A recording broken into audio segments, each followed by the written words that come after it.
আমার আম্মুর বানানো স্পেশাল এই লেগ রোস্টের রেসিপি আজকে শেয়ার করব।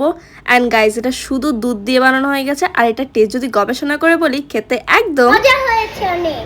আমার মায়ের বানানো এই স্পেশাল লেগ রোস্টের রেসিপিটা কিন্তু আমার বেশ পছন্দ, আর এই রেসিপি ফলো করে বানালে একদম মুখে লেগে থাকবে। সো প্রথমেই একটা বড় প্যানের মধ্যে নিচ্ছি তেল, দিব এর মধ্যে অনেকগুলো কুচি করা পেঁয়াজ, তারপর নেড়েচেড়ে এখন দিয়ে দিব পেঁয়াজ বাটা, কাজু, কাঠবাদাম ও চীনাবাদাম বেটে এর মধ্যে দিয়ে দিচ্ছি। এখন এর মধ্যে দিব আদা রসুন বাটা, দিব স্বাদ মতো লবণ আর ধনিয়া জিরা গুঁড়ো দিয়ে ভালো করে নেড়েচেড়ে নিব। দিব আস্ত গরম মশলা আর টক দই দিয়ে নেড়ে নিব।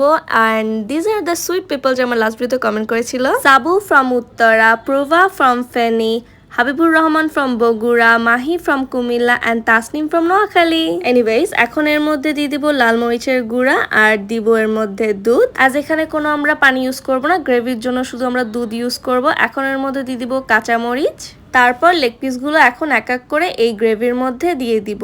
আর লেগ পিসের মধ্যে হালকা চিড়ে নিয়েছি নাইফ দিয়ে, যেন সব মশলাপাতিগুলো যেন ভালো করে চিকেনের মধ্যে ঢুকে যায় অ্যান্ড খেতে খুবই জুসি লাগে, খুবই মজা লাগবে।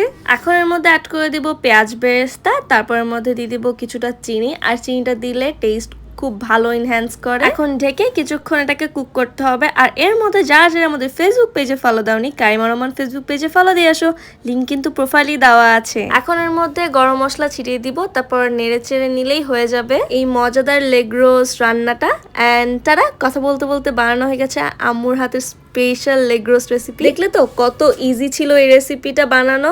আর এটা কিন্তু তোমরা গরম ভাত, পোলাও বা রুটি দিয়ে খেতে কিন্তু বেশ মজা লাগবে।